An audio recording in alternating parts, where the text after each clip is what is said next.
Ayan, magandang umaga po sa ating lahat. Magandang umaga. Tayo pong lahat ay salita ng pagpapahalaga. Dear Heavenly Father, thank you for this day that you've given us, Lord. Maraming salamat po sa panibagong buhay, sa panibagong hininga, at sa panibagong araw na sinigay po sa amin, Lord. At kami yung dinalan po sa inyong bahay sa bayan, Lord. Lord, maraming salamat po, Lord, sa ability na ibinigay niyo at opportunity na ibinigay niyo, Lord, para sa amin, Lord. Makadalo sa inyong gawain, Lord, dinadalangin po namin bawat gamit at bawat tao, Lord, na gagamitin niyo ngayong umaga, Lord, at naman po ay ikaw po ang bigyan namin ng papuri at pagsamba, Lord, at naman po ay ikaw po yung nakakita ng dalahin ng bawat isa dito, Lord, at Lord, dinadalangin po na walang maging anumang hindrance, Lord, at sa kung ano man yung dinadala namin ngayon, Lord, nawa ay hindi ito makasagaba, Lord, sa pagpupunta namin sa iyo. At nawa po, Lord, ay ikaw ang mag-bless sa bawat puso, bawat isa na nandito ngayon, Lord. Ikaw po yung maghawak ng bawat upuan na nandito, Lord, at so ang magdala ng mga tao para mapuno itong bahay sa Lord. At nawa po, Lord, ay ikaw po ang tanging makita at mapasambahan, Lord, ngayong araw, Lord. Ibigay po namin sa inyo lahat ng papuri at pagsamba sa pangalan ng Panginoon Jesus. Amen. Tayo may makakauna. Awan sa pagsisisi. Ang sabi sa awit 139 verses 23-24, O Diyos, ako'y siyasabi, alamin ang aking isip. Subukin mo ako ngayon kung ano ang aking nais. Kung ako ay hindi tapat, ito'y iyong nababatid. Sa buhay na walang hanggan, samahan mo at ihatid. Ito ang panahon na dapat tayo makinig sa sinasabi ng Espiritu. Lumapit at magpakumbaba tayo sa Diyos, aminin ang bawat kasalanan na ating nagawa at hingin ang kanyang kapatawaran.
Ready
ng pagpapatawad. Ito ang sinasabi ng Diyos mula sa aklat ng Isaias 40:25. Gayunman, ako ang Diyos na nagpatawad sa inyong mga kasalanan, hindi ko na aalalahanin pa ang inyong mga kasalanan. Tapat at maasahan natin ang pagpapatawad ng Diyos sa bawat lumalapit at humingi ng tawad sa Kanya. Ganyan kadakila ang ating Diyos. Hallelujah, hallelujah. Purihin ko ang ating Panginoon. Ngayon po ay magpapanalingan na po tayo sa isa't isa. Hanap po tayo ating mga kapares.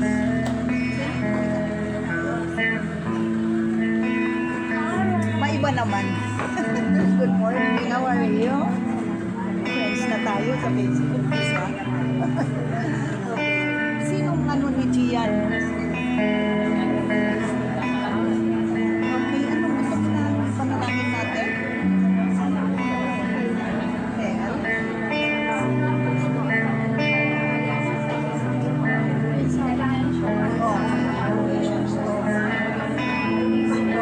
Dati lang naman masalamat sa pangalan ko ng nandito po kami sa harapan niyo. Sabi ko ng ganun na salita. 2 o 3 man na nagkatipon-tipon sa inyong pangalan. Ikaw po ay nasa kalagitnaan namin. Ama, Panginoong Jesus, itinatas ko po sa iyo ang ating kapatid. Lord, ano ba po ang mga kahilingan niya sa pagkakataon ito sa Panginoon ko po? Ang mga kahilingan niya, lalong-lalo na po sa health niya at sa buong pamilya niya. At sinasamo ko rin po sa inyo, Ama, ang provisions after provision para sa kanya, sa buong pamilya niya. Alam ko, Lord, lahat po ng mga panalangin, Lord, basta magagaling sa puso at may pagtitiwala. May panalangin sa iyo, Ama, ito ay ipagkakaroon po sa amin. Maraming salamat po, Ama, at hinihiling ko rin po, Ama, yung mga kaibigan ko po. Provisions din po, Lord, at sa kayong health ng buong pamilya ko. Para sa mga anak ko po, Lord, na maging malapit sila sa iyo, Ama, sa Panginoon ko kayo. Maraming salamat po, Ama. Lahat po ng ito ay hinihiling namin sa pangalan ng inyong anak na sa Jesus.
Wow, yan talaga yung pag-introduce mo sa akin. Praise God po. Good morning po ulit. Pakisabi naman po sa katabi mo ay napakaganda ng umaga sapagkat narito ka. Praise God po sa buhay niyo. No? Good morning. Para ano no? Inatasan ko po ang aking sarili na mag-testimony. Pero praise God po, no? Kasi hindi ko na maalala yung huli kong patotoo at pagpapasalamat. Parang last year pa yata. Hindi ko na talaga maalala, no?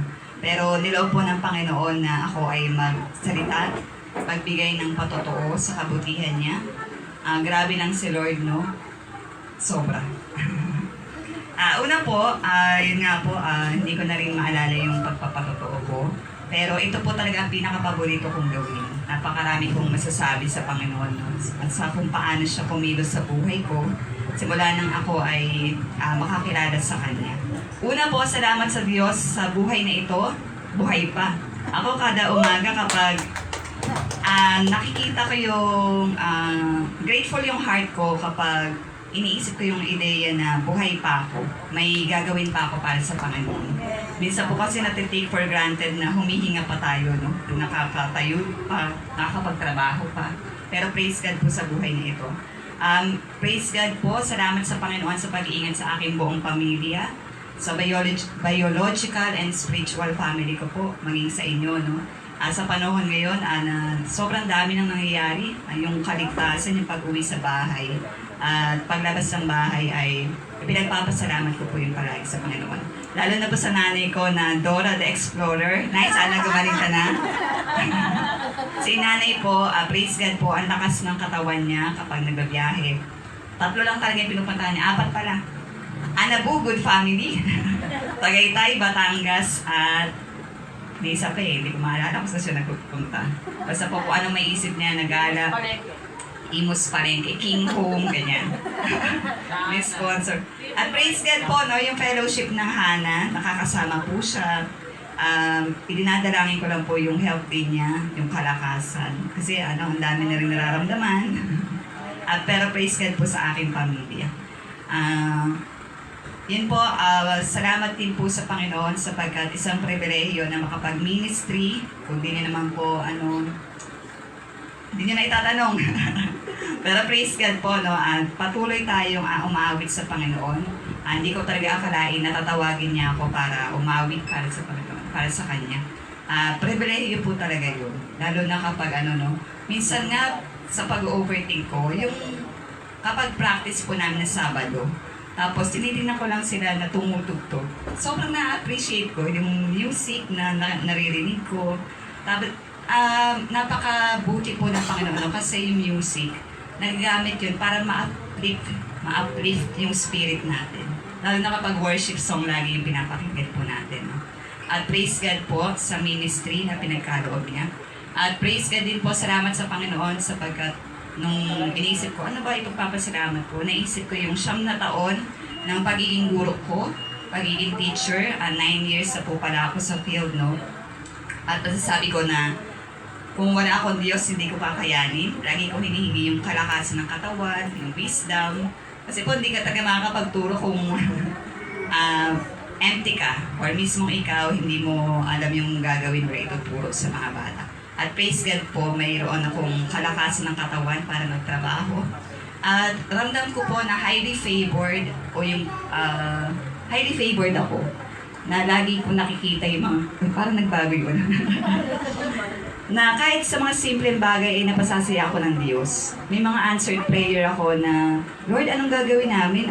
Ganito, kailangan ng pinansyal. Pero lagi ako sinusurpresa ng Panginoon kung paano siya kumigos. Uy, magugulat na lang ako, may fancy angel, gano'n. Na nagagawa namin makapagbigay, nagagawa po natin na maipagpatuloy ang gawain kapag po tayo ay nanalangin na po. No? At salamat sa mga taong ibinigay ng Diyos sa buhay ko. Dito po, mga kaibigan ko, mga kapatid sa pananampalataya, naiyak ako medyo. Si Jowa, ayan. Kimang Kim, nasan ka man? Kasi po yung mga kapatid ko sa pananampalataya, kayo po ay nagbibigay ng kagalakan sa akin. Nagbago po talaga yung areglo ng no? Kayo po yung buhay nyo, yan, Tikas Olga, sa inyo po. Nagbibigay po kayo ng joy sa akin upang magpatuloy sa Panginoon. At maging kalakasan ba? Na kapag nakikita ko po kayo, nagpapatuloy si nandito si ganyan, si naman. Aking mga kapatid ay nagpapatuloy din po ako at nagbibigay ng joy at strength sa akin.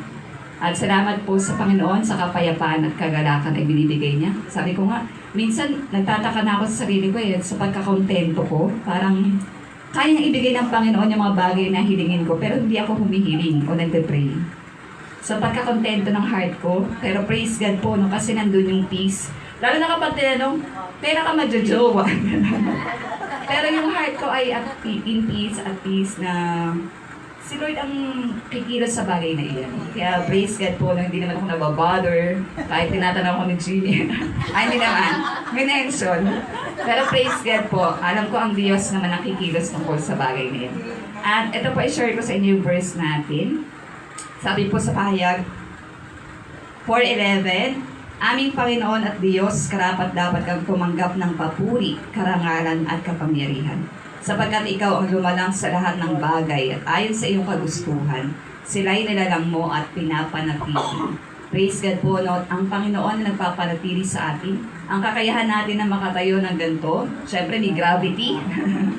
Pero yung pag-sustain niya sa araw-araw, no? Napakabuti po ng ating Panginoon. Sa mga maliliit at mga malalaking bagay na ibinibigay niya sa atin, napakabuti ng ating Diyos. At magkaroon po tayo ng puso din na laging nakikita yung mga bagay na binibigay niya, na hindi natin take for granted yung mga blessings o kung ano mang. Kasi hindi naman yung pera yung blessings na nagmumula sa Diyos eh. Yung simpleng hininga, kapayapaan ng puso at joy. Isa na po yun na may pagpapasalamat po natin. Yun po, maraming salamat sa Panginoon. To God be all the glory.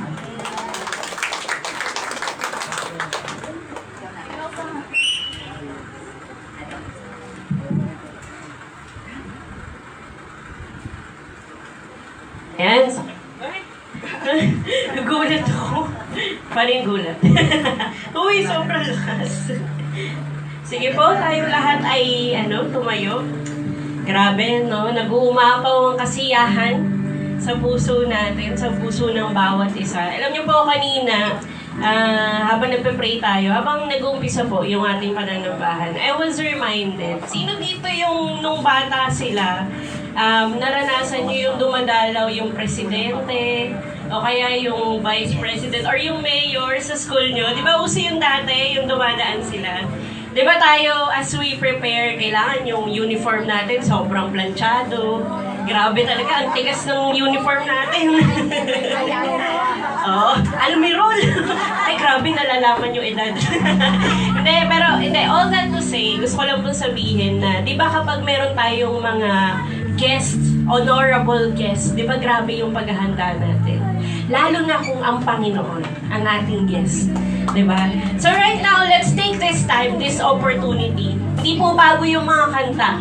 Diba? Sanay na tayo dito sa mga kakantahin natin. Pero let's take this opportunity, a new chance to... Ano po ba yun? May sino po dito ang naniniwala na kaya ng Diyos na gawin ang imposible sa buhay mo? Walang mahirap sa ating Panginoon. Sige po, palakpakan natin siya. Can we start declaring who God is in our lives? Yes, let's raise our hands. Let's clap our hands for Him. Hallelujah, hallelujah, hallelujah. Sige po, ibukan natin ang bibig natin. Yes, Lord. You are the God who does miracles. You are the Creator. You are the Provider. You are the Healer. You are the God who can do the impossible. Yes, Lord Jesus. Hallelujah, hallelujah. Taas po natin ang ating mga kamay. And let's sing. Body can turn into light.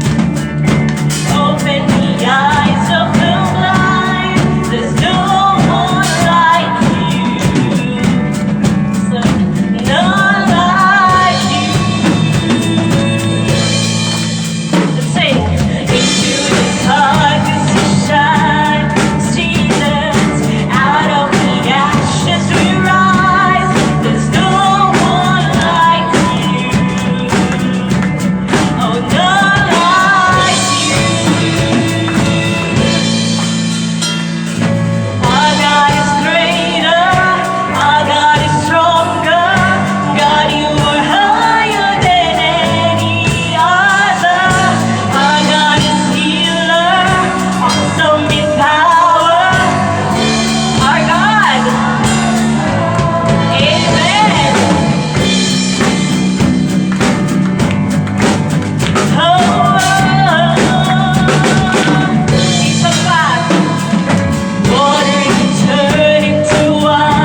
power. You can do miracles. You can give us breakthroughs, financial breakthroughs. You can heal us. You can restore us. You can rebuild us. You make us overcomers, Lord.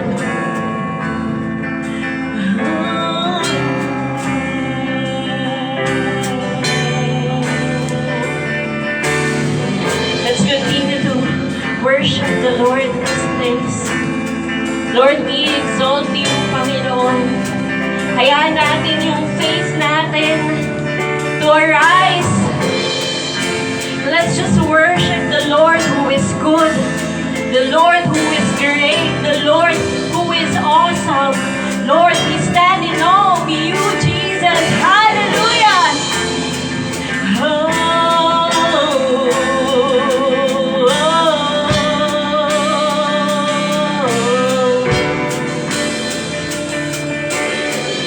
You set my heart ablaze with your holy fire, and now I stand amazed by your love and favor. I don't know where I will be. I don't know what I would do now if your love hadn't saved me. You are the strength of my life, and I'm eternally grateful. If we sing, you set my heart ablaze. You set my heart ablaze with your holy fire, and now I stand amazed by your love and favor. I don't know where I will be. I don't know what I would do now if your love hadn't saved me. You are the strength of my life, and I'm eternally grateful. Great are you, Lord, overall. We will declare, Lord, you are faithful. Great are you, Lord, overall. Great are you, Lord.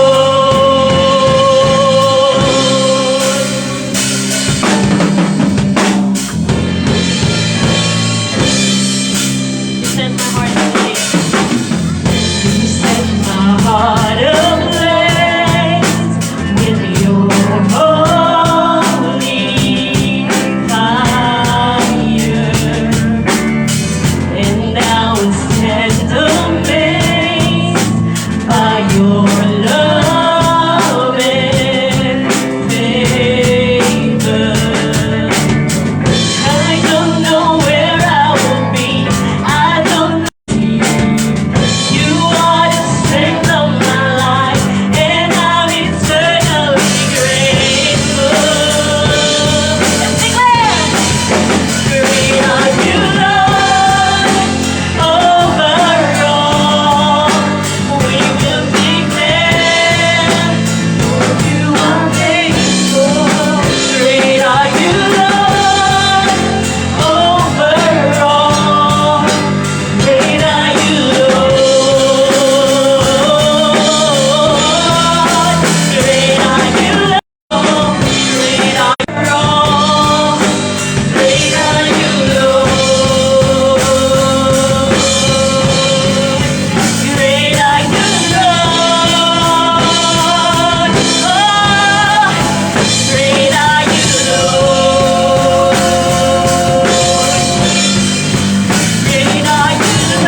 us our voices.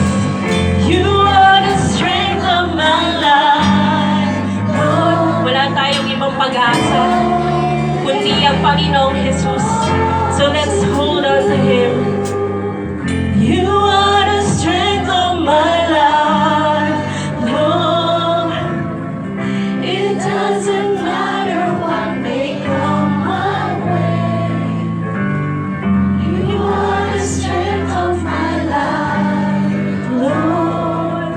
I'm holding for the last time. Let's sing. You are the strength of my life, Jesus. It doesn't matter what may come my way. You are the strength of my life, Lord. I'm holding on to you. I'm holding on to you. I'm holding on to you.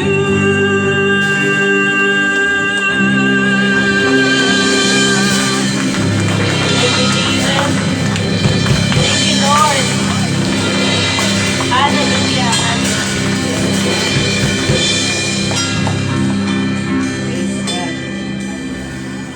Manatili po tayong nakatayo para sa pagbasa ng kasulatan na matatagpuan po sa Mateo 7 verses 24 to 27 at mga gawa 17, 10 to 12. Sagutan po tayo. Kaya't ang bawat nakikinig at nagsasagawa ng mga salita kong ito ay maitutulad sa isang taong matalino na nagtayo ng kanyang bahay na ang pundasyon ay bato.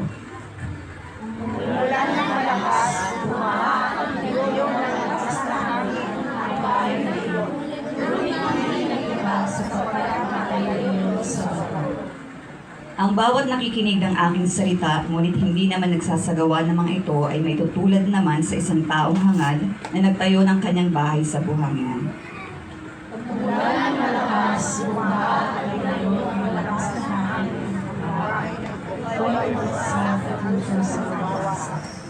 Sa mga gawa po, 10, nang gabi ring iyon ay pinapunta ng mga kapatid sina Pablo at Silas sa Berea. Pagdating doon, sila'y pumasok sa sinagoga ng mga Hudyo.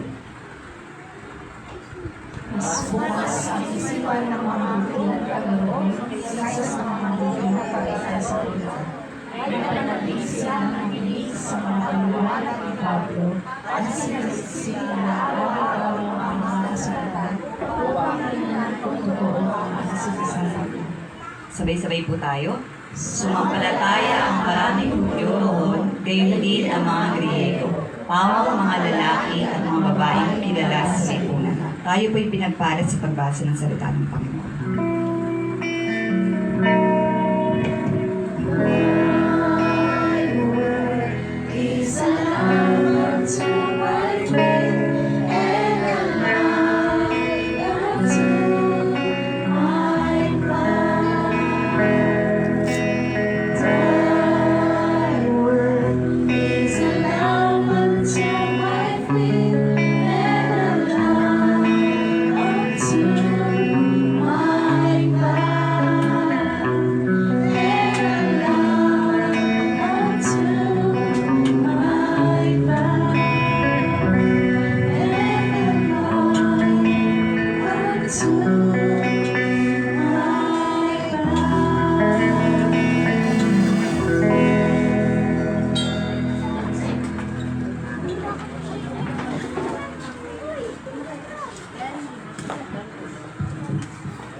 Ayusin muna natin ang mga upuan ng bawat isa.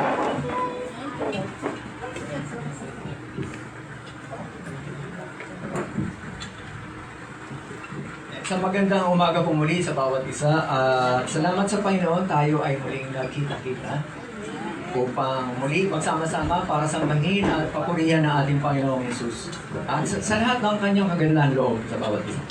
Hindi naman sa atin kundi sa lahat din ng mga nananalig. Hindi lang ang mga born again kundi may mga taong nananalig din sa ating Panginoong Yesus. Yan ay makulimlim at may bagyo na naman. Tama-tama doon sa ating text Yung isang bahay na pinagyo, pero mamaya ay ating po lang pag-aaralan. Kasi sabi po doon sa ating binasa ay building a house. So everyone is building a life also. Sa mga nag-aaral, primary, siguro ito yung nagsisimula sila na binibuild yung kanilang buhay. Everyone is establishing, building a life. Everyone is establishing a life. At kasama dun sa ating pagbibuild ng ating buhay ay yung ating pagkatao at yung ating personalidad. Parang isa lang yun, pero mamaya madi-differentiate natin kung ano yung pagkakaiba nilang dalawa, pero interrelated din silang dalawa. Meron po ditong tanong, what is the foundation of our life? Where it is established? May ilang mga tao na ang kanilang pundasyon ay tagumpay. Tagumpay sa edukasyon, tagumpay sa profesyon. Kaya nga po, di po ba iba talagang sinisikap yung mga magulang na makapag-aral yung kanilang mga anak. Dahil ito yung kanilang, meron po doon, pamana, iyaman. At higit sa lahat, ilagay natin doon sa topic, ito yung pundasyon eh. Ito yung nasa isip ng mga magulang na pundasyon ito ng aking mga anak. Pag wala na ako, yung mga magulang, ito yung kanilang magiging matatag na kanilang tatahakin, yung edukasyon. Siyempre, yung education eventually magiging profession.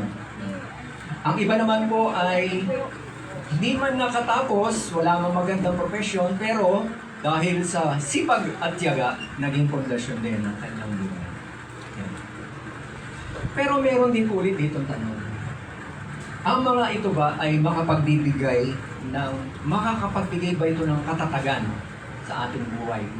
Ito ba ay magiging matatag ba tayo dito sa mga sinasabi nating pundasyon na ito kapag ka dumating yung trials and challenges? Yan. Bago pa tayo magpatuloy, tayo po muna ay manalangin. Diyos namin makapangyarihan sa lahat. Panginoon, maraming salamat po sa umagang ito na kami po ay muli po mag-aaral ng inyong mga banal na salita. Panginoon, samahan niyo po kami at kayo po yung magturo po sa amin kung ano po yung nais ninyong aming muling matutunan sa mga salita niyo po. At hindi po, Panginoon, dinadalangin din namin na pagpalain niyo rin po yung ibang mga kalipunan ng mga mananampalataya na gumaganap din po ng ganitong gawain.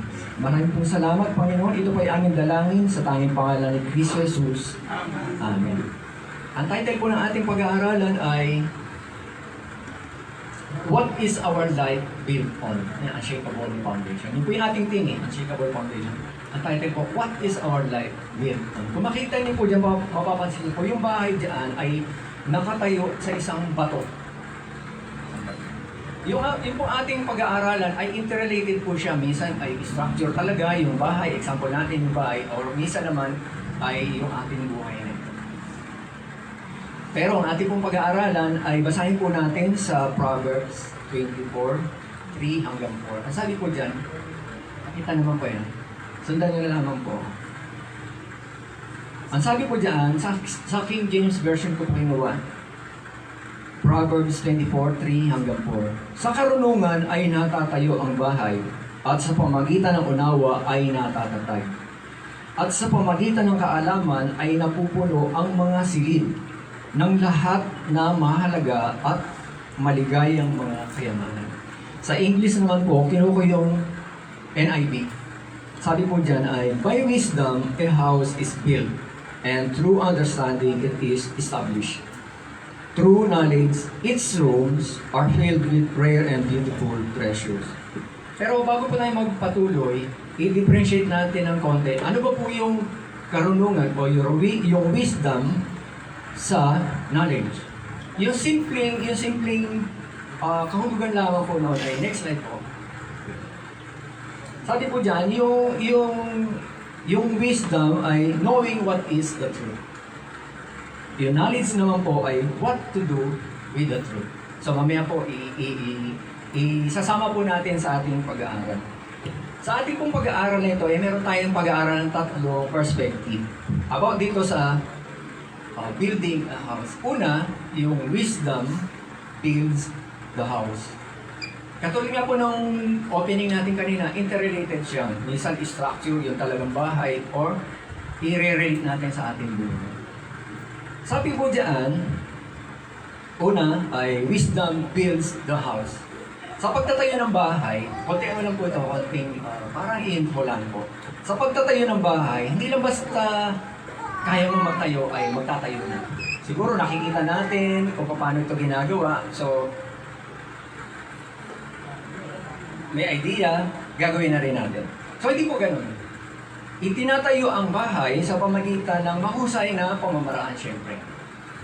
At practically, ito po ay itinatayo, base nga po dun sa ating text, ito po ay itinatayo sa matatag na pundasyon.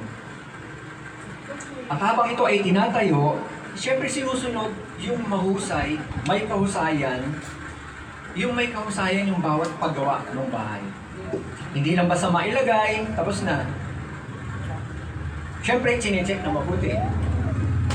Naka-straight ba? Naka-align ba? Naka-center ba? Naka-fix bang maayos? Kasi pag nabuo yung bahay, titirahan mo yun eh. So, naka-fix ba? Maayos bang ginagawa? Tama ba yung mga materyales na binibili? Tama ba yung materyales na ilalalagay? At iba pang mga konsiderasyon. Kasi para yung strength and stability ng bahay, hindi siya makompromise habang itinatayo. So may biblical na reminder yung about yung pagtatayo, physically yung bahay. Sabi po sa, next slide po. Sabi po sa Psalm 127:1, sabayin na lamang po ako. Maliban nga na si Yahweh ang nagtatag nitong bahay, ang ginawa ng nagtayo ay wala ring kabuluhan. Maliban nga na si Yahweh ang sa lungsod ay gumabay, ang pagmamasid ng bantay ay wala ring saysay. Eventually, yung pong bahay, pagka naitayo na at natapos, nagiging living place siya, dwelling place. Nagiging tahanan, ang home for establishing family. Kaya nga po sa umpisa pa lang, ng pagtatayo ng bahay, lagi itong ina-attribute. Hindi yung dahil nakapagpatayo ako ng bahay ay, alam niyo na dahil maganda ang profession ko, maganda yung trabaho ko, maganda yung kita, so dapat ina-attribute sa Diyos. Kaya nga po yung bahay na yun. Ang tagal po namin yan bago natapos. Talagang ang dami pong maraming mga dumaang mga pagsubok, maraming mga tao ang alam niya na naistorbo. Maraming tao ang nahingan din ng tulong hanggang sa dumating yung panahon na yun, syempre. Kaya yung bahay na yan, nung dumating ako, maliliit pa sila po. Nung dumating ko talagang yung isang pose doon sa bahay, niyakap ko yun, hindi nila alam yun eh. Kasi marami akong mga nakasama sa pag-upload na alam niyo na tapos yung kanilang sakripisyo sa pag-upload, pero parang hindi naging matagumpay. Yan. Merong mga, syempre katulad ngayon, di po ba, may mga nag-uusang kumuha na ng mga house and lot. Dito sa Cavite, masyado na tayong congested. Malalayo na nga iba eh. Alam niyo na natapos yung kanilang mga profession, natapos yung kanilang pagtatrabaho, pero parang hindi nakumpleto. At umaasa na maaring maipagpatuloy ng kanilang mga. So, salamat sa Panginoon dahil yung bahay na yan ay sa tulong ng Panginoon ay nakumpleto siya. So, meron po ditong question. Ano yung mga bagay na makapagbibigay kaluguran sa Diyos? What are the things that pleases God? Halimbawa, nasa loob na tayo ng bahay, nandun na tayo. Ano yung makapagbibigay ng kaluguran sa Diyos? Tama-tama dito si Paul. Pagka kami ay kumpleto sa loob ng bahay, hindi pwedeng maisama yung lahat ng kagandang loob na ginawa ng Diyos sa amin. Hindi nawawala sa ating usapan yung lahat ng kabutihan ginawa ng Diyos. Next slide po. Nandiyan po yata yung sige po, mamaya na. So, hindi nawawala sa pag-uusap namin yung tungkol sa Diyos. So, dapat hindi mawawala yun. Dapat, siyempre, nagkakamustahan, mga ganyan, yung isa palang kapatid natin ay ganyan na, yung isang kapatid natin ay ganito na. Yan. Pero hindi dapat mawala ang pag-usap sa loob ng bahay, ang Diyos. Lalong-lalo na yung mga ginawa ng Diyos sa atin. Pangalawa, ano yung mga bagay na makapagbibigay karangalan sa Diyos? What are the things that honors God? Halimbawa, di ko ba, kung matatandaan nyo, nagkakaroon tayo ng ano ba yun? Ano ba tawag natin doon? Ano yung family altar ba yun? Pagka, halimbawa, hindi tayo pwedeng mag-meet, meron tayong online na ginagawa, online service. Ito po yun. Ito yung mga makapagbibigay ng kaluluran sa Panginoon. Ano ba sa loob ng bahay natin? Not necessarily na merong isang room na merong parang cross doon o meron tayong Bible. Maski saan. Isang place lang o doon sa sala sa halimbawa, meron tayong Bible doon, figure na parang katulad nito. So nandun, meron tayong isang place para sa Diyos. So ito yung mga bagay na pwedeng makapagbigay ng kaluluran sa Diyos. Ito yung mga bagay na nagbibigay ng honor sa Panginoon.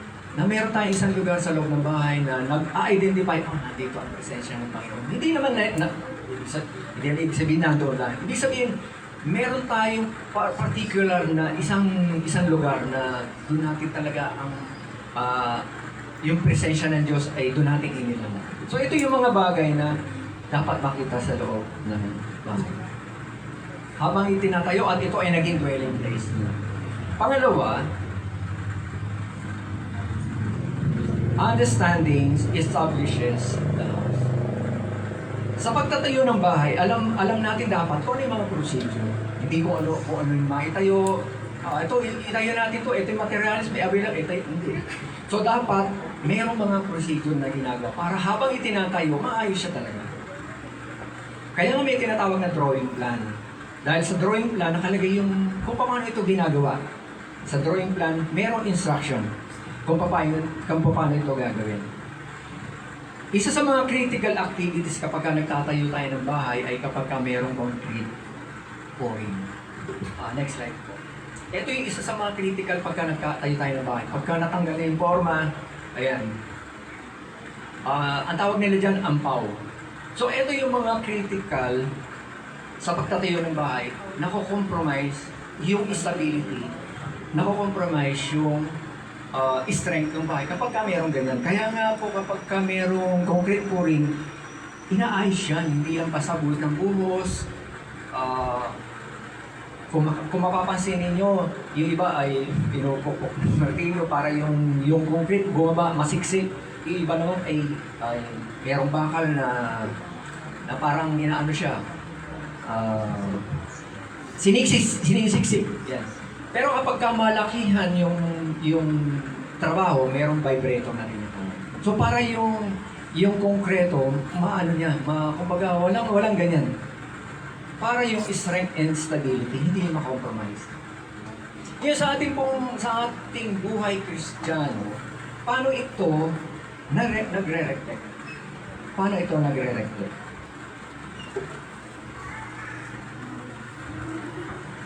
Katulad niya, August na, di ba ba?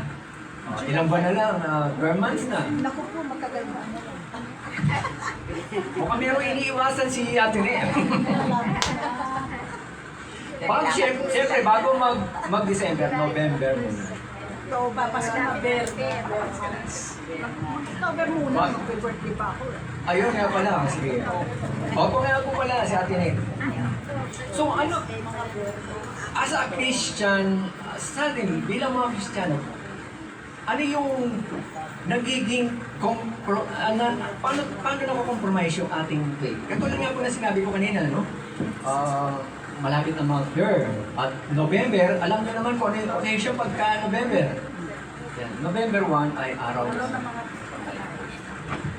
Sino po sa atin dito ang nakikisabay pa na pumupunta sa cemetery? Meron po doon. Sino po dito ang pagka nasa sementeryo na ay nakahawak sa nicho at pagkatapos kinakausap sa isip? Apolonio, Maximo, huwag kang mag-alala. Pero kinakausap niya sa isip, yung mga iniwan mo rito ay nasa pabuti mo sa kalala. Pero kinakausap sa isip, sino dito ang nagtitirik pa ng kandila? Ito po yung, simple lang po yung ating illustration. Pero, ito po baka ma-misinterpret nyo po yung ating pinag-aaralan, baka ma-misinterpret nyo yung po ating sinasabi. Hindi po ito kawalan na, hindi po natin winawalang halaga yung mga mahal natin sa buhay na yumao na. Kami meron din naman eh. Pero, pag sumabay tayo, kaya ano po ba ibig sabihin ng compromise? Sa simpleng pagpapaliwanag, yung compromise po ay mayroon tayong pininiwan, mayroon tayong ginagawang magkaibang bagay, pero sinasabi natin parehas yun na pwede. Parehas yun na totoo. Pero magkaibang bagay. Yun po yung compromise. Ayaw po yan ng Diyos.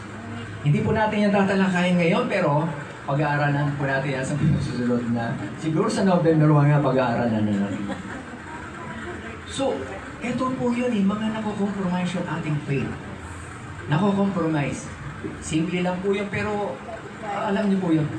Kami si Pastora, sumasama po siya sa mga kapatid niya. Dinadalaw po nila yung, kasi hindi naman po masyado nakakasama. Dinadalaw po nila yung nanay, yung mother-in-law ko. Nagpupunta sila sa cemetery. Pero, hindi nakasabay doon sa araw mismo ng mga patay yung November 1. Kasi pagka sumabay tayo doon, ibig sabihin, yung faith natin, meron ka rin faith na gano'n. So, huwag tayo sumabay. Kung gusto natin magpunta, kami, ang tatay ko, nagpupunta kami doon Tinitignan namin kung marumi na, kung may mga damo. Meron kaming inuupahan doon na, alam niyo, pwede naman natin dalaw. Pero, huwag tayong nakikisabay. Huwag tayong, kumbaga, nandun din tayo doon sa talagang vocation. So, ito yung iwasan natin yung mga ganitong kompromiso sa ating faith.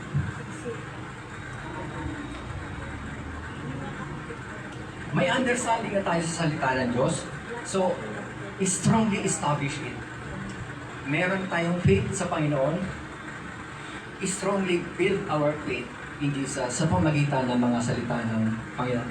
Kaya nga po kanina doon sa ating responsive, yung mga taga-Berean, yung lahat ng sinasabi ni Apostle Paul, tinitignan din nila sinasaliksik din nila sa Bible. Kung yung sinasabi ni Apostle Paul ay nandoon sa Bible. Nandoon sa kasulatan, wala pa palang Bible katulad ng ginagamit natin ngayon. Konting ano lang po, konting historical background lang po. Yung marami tatanungin nila, anong kasulatan yung sinasabi nila? Ito pala naman yung Bible na hawak natin. Sabi ng mga Bible scholar, maaring yung kasulatan na sinasaliksik nila, ito yung mga kasulatan. Kung matatandaan niyo, pagka tuwing papasok ang Panginoong Hesus sa templo, binubuksan niya yung mga scroll. Yan. Ito po yun. Ito po yung binabanggit dito, yung mga taga-Berea na binubuklat nila yung mga kasulatan. So, meron na tayong Bible, saliksikin natin din yan. Para yung ating pananampalataya at yung ating paniniwala sa Panginoon ay tumalin. Katulad ng mga taga-Berea. So, sinasaliksik nila ng gusto. Pangatlo, sabi ko dyan, knowledge fills the house. Filling the house, next slide po. Sabi po dyan, basahin po muna natin yung verse. True knowledge, its rooms are filled with precious and pleasant riches. Sa pamagitan ng kaalaman ay napupuno ang mga silid. So kapag kayong tahanan ay livable na, nayari na, yung pag-furnish sa loob ng bahay ay hindi lang basta yung material things. Hindi lang yung material things. Dito ba, kalimitan. Kami, ginagawa din naman namin. Pagka nayari na yung bahay, syempre, bibili ka ng mga salaset, kukurtinahan, didekorasyon na. Pero hindi yan yung lubos na pinakamahalaga sa loob ng bahay. Mas maganda yung kung ano yung binibuild up natin, kung ano yung kinukultivate nating buhay sa loob ng bahay. Huwag tayong masyadong huwag tayo masyadong ma-overwhelm dun sa pagde-decorate sa loob ng bahay, kundi yung uri ng buhay na meron tayo na kapag nandun na tayo sa loob ng bahay. So, filling the house is not just, next slide po. Sundan niyo po ako dyan. Dito po yung ating mga pagtatalakayan. Filling the house is not just furnishing things, but it is more better to illustrate how we cultivate cultivate a more meaningful life. So yung mga dekorasyon, wag tayo masyadong mag-spend ng pera sa mga pagde-decorate, kundi yung meaningful life sa loob ng bahay. Pangalawa, fill our home with peace, hope, and confidence, and joy. Ito po yung mga mahalaga na dapat mabuo doon sa loob ng bahay. Let our house feel, ito po, isa pa. Let our house feel with pleasant, favorable, and comfort. Yung bang papasok pa lang kayo sa bahay ay very welcoming na. Hindi dahil very welcome, dahil masyado magaganda yung salaset. Hindi nga po doon lahat ay nakukuha. Kundi maski na hindi kumpleto yung mga dekorasyon, hindi masyadong maganda yung salaset mo, pero welcoming, yung bang komportable ka sa loob ng bahay. Komportable kang ini-invite na pumasok. Yan. Pagpasok mo pa lang, yung atmosphere ay, alam niyo na, yung bang talaga napaka-komportable. Pagpasok mo pa lang, amoy coffee na. Yan. Para bang hindi ka inaalok ng coffee, pero parang gusto kang painumin ng kape. Yan. Tapos, panghuli, ay nakalagay ko dyan. Fill the house with loving relationship and harmony. Ito rin po yung pinag-importante. Ang ganda nga ng bahay, puno-puno nga tayo ng mga dekorasyon, ang dami, mga nakasabit sa mga walls. Pero, lagi ang usapan naman ay, alam niyo namin, laging usapan parang, ang lalakas na. Taasan ng boses, yan, kung ano-anong mga pinag-usapan, kailan sweldo, ang daming bayarin. Yan, alam niyo na walang peace. Ito po yung maganda dapat na mabuo sa loob ng bahay. Sa ating pong pagtatapos, meron, next slide po. Both house naka-experience ng same intensity ng storms. Now, yung storm na yun, nagre-represent ng problems, trials, and challenges. Next slide. So, kanina, sabi ko natin, yung pagbubuo ng ating buhay ay kasama yung personalidad at yung pagkatao. So, meron po silang dalawang identity. Yung personalidad, it refers more on outward. Paano tayo mag-behave? Paano natin ina-assess? Paano natin iniisip yung isang sitwasyon bago tayo mag-arrive sa isang desisyon? Paano tayo nag-i-interact? Yung personality natin. Paano tayo nag-i-interact pagka meron ng problema? Katulad ngayon, nalalapit na naman daw yung bagyo. So, paano tayo nag-i-interact? Paano natin pinaghandaan? Paano tayo nagiging behave? Pagka meron pang problema, ano ba? Nakikita ba yung faith sa atin? Yung pagkatao, ito yung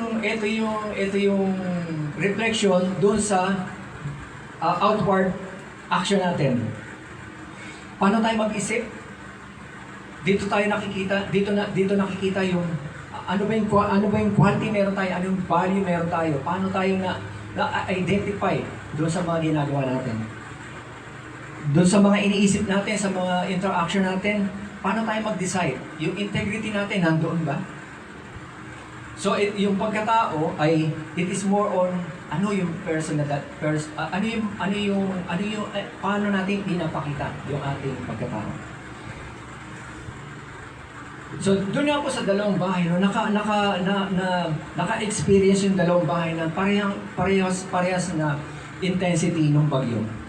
Sa ating personalidad, no, ipinapakita how the way we think. Paano natin pinag-aaralan, paano natin ina-assess yung isang bagay, at paano tayo nag-arrive sa isang desisyon. Kapag may problema, paano natin ito ipinapakita yung pananampalataya natin. Minsan, alam mo, katulad dito, masama na naman ang panahon. Paano ba hindi ba siyempre natural sa isang tao na hindi tayo mapalagay, baka yung aking bubong ay tumulo na naman, baka yung mga, alam niyo na, hindi tayo mapalagay, pero yung paano natin ipinapakita, paano natin pinangahawakan yung mga salita ng Diyos, ito yung mahalaga. Noong nangangarap, kapag kami mga challenges, mga pagsubok, hamon sa buhay, paano tayo nag-interact, paano tayo nagre-react. Nung nangaral si Apostol Pablo sa mga sa Berea, doon sa ating responsive reading, hindi lang basta nakikinig yung mga taga-Berean. So sinasaliksik nila yung salita ng Diyos kung yung mga lahat pa na sinasabi ni Apostol Paul ay nandoon sa kasulatan. So yung pananampalataya ng mga taga-Bereans ay rooted sa salita ng Diyos. Katulad po dito, yung pagkatao ay katulad ng mga pinaniniwalaan natin, paano natin to, yung mga values and beliefs natin, saan ito nakapundasyon, saan ito nakapatay. Katulad ngayon, matagal na tayong, mula noon hanggang ngayon na tayo ay nakakilala sa Panginoon, paano natin to pinangahawakan? Paano natin to pinangahawakan? So, ang isang matatag na buhay Kristiyano, sabi ko dun sa ating verse kanina, ang isang matatag na buhay Kristiyano ay yung mga nakikinig at nagsasagawa ng mga salita ng Diyos, sumusunod sa mga salita ng Diyos, at namumuhay ayon sa salita ng Diyos. Sa ngayon, yung mga young generation natin, tulad halimbawa nila Gian, sila Mika, lahat ng mga younger generation natin, maaring hindi kayo nag-build ng talagang structure o yung bahay. Pero ang maaring ang binibuild ninyo ay yung inyong future structure. So paano niyo yan? Paano niyo ibinibuild na pagdating yung panahon na yun ay isa kayong magiging matatag na may pananampalataya sa ating Panginoon Jesus. So paano niyo binibuild? Paano niyo inaalagaan? Katulad nung nasabi natin, sa bawat success na na-achieve ninyo sa inyong pag-aaral, i-attribute agad sa Diyos. Panginoon, salamat po, nakapasa ako sa aking exam. Panginoon, salamat po. Alam niyo yun, mga gano'n. Huwag yung dahil sa meron ka tayong angking talino. Wala na. Kwentuhan sa bahay, nakapasa ako sa exam. Salamat sa Diyos. Pero yung inner na pagkatao natin, paano yun nag-ipon sa atin? So sa atin, mga younger generation, no, napaka-importante kasi kami, meron nga sinasabi yung mga matatanda papunta pa lang kayo, kami pabalik na. So hinahanapan po natin yan. Meron bang verse na ganyan sa Bible? Meron bang ganyan sinasabi ang Panginoon? Kaya lang nakalimutan ko na pwede ko na. Isama na lang natin ang susunod nating pag-aaral. So, sa inyo na mga younger generation, lagi niyong i-attribute sa Diyos. Lagi niyong i-attribute sa Panginoon Jesus yung lahat ng mga success na na-achieve ninyo sa inyong pag-aaral sa buhay niyo. Hanggang sa dumating kayo dun sa kumbaga na-meet nyo na yung inyong mga hinihintay na mga profession. Ayan. So bago po tayo magtapos ay inaanyo ko po yung lahat tayo po ay tumayo at sama-sama po nating banggitin itong ipanalangin na ito. Sabay-sabay po tayo. Dear Heavenly Father, thank you for reminding us that Jesus is now here. Help us not to be hearers only, but faithful doers of what you are teaching us. Build your lives on the solid rock of Jesus Christ, so that when storms come, we will remain steadfast in faith. Strengthen our hearts, deepen our trust, and help us to honor you in everything we do. In Jesus' name we pray. Amen. Ibalik po natin ang lahat ng kapurihan sa Panginoon.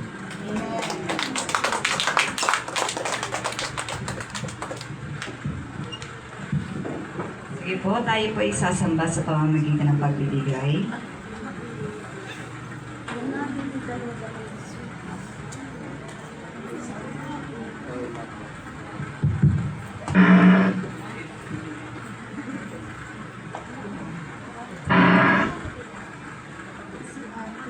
Ay, si Jason. Jason, may dalawang sila.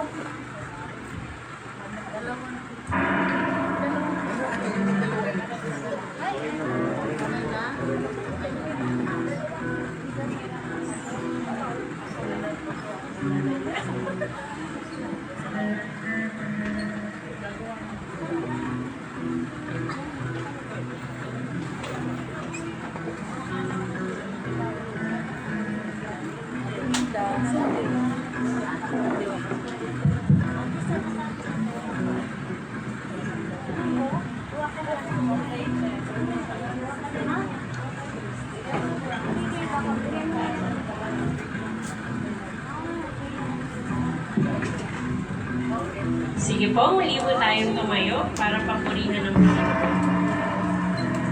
Thank you, Lord, for you are our firm foundation. Amen? Hindi tayo masishake. Let's sing.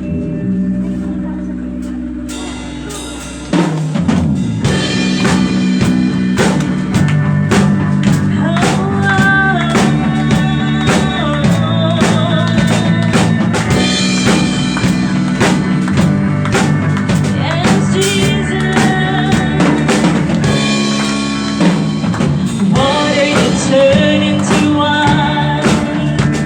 You open the eyes of the blind. There's no one like you, none like you.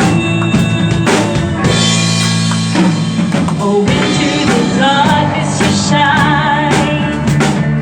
Out of the ashes we rise. There's no one like you, none like you. 'Cause our God is greater, our God is stronger. God, you are higher than any other. Our God is healer, awesome in power. Our God, our God.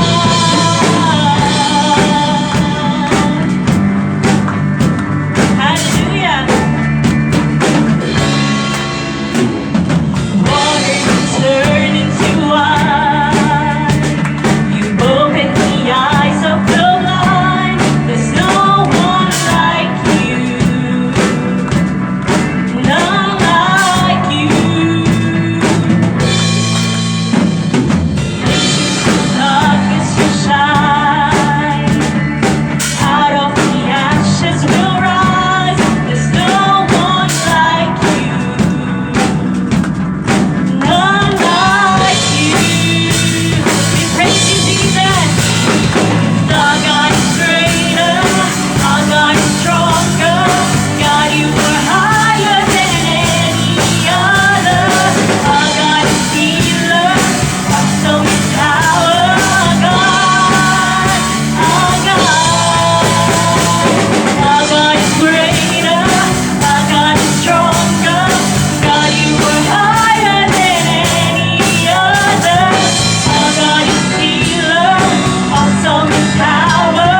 Tayo po ay yumuko at manalangin.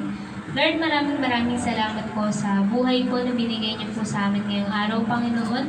Maraming salamat, Panginoon, sa araw, Panginoon, at hindi po umulan ng malakas ngayon, Panginoon. And Lord, gabayin niyo po kami lahat sa pag-uwi, Panginoon, at nawa ay kung ano yung natutunan namin ngayong araw ay baunin namin, Panginoon, sa aming pag-uwi, kung saan-saan po kami pumunta, Panginoon. And Lord, gabayin niyo po kami sa mga susunod na araw, Panginoon. Guide us and lead us, Panginoon. In Jesus' name we pray. Amen.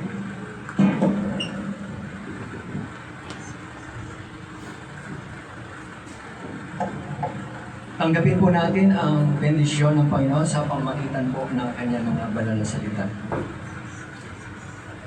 Sa kanya na makapag-iingat sa inyo upang hindi kayo magkasala at makaharap sa inyo nang walang kapintasan at may malaking kagalakan sa kanyang kaluwalhatian, sa isang Diyos na ating tagapagligtas, sa pamamagitan ni Jesucristo na Panginoon natin, sa kanyang kaluwalhatian, kadakilaan, kapamahalaan at kapangyarihan mula pa noong una, ngayon at magpakailanman. Amen.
Yan, maaari na po tayong...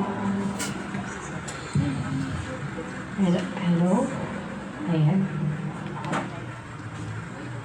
Finish na? Pasuyo po ng effects. Ay, okay lang, as ang ganda ng boses. Ayan, pasuyo po ng effects. Ayan, thank you, Ate Ning. Ayan.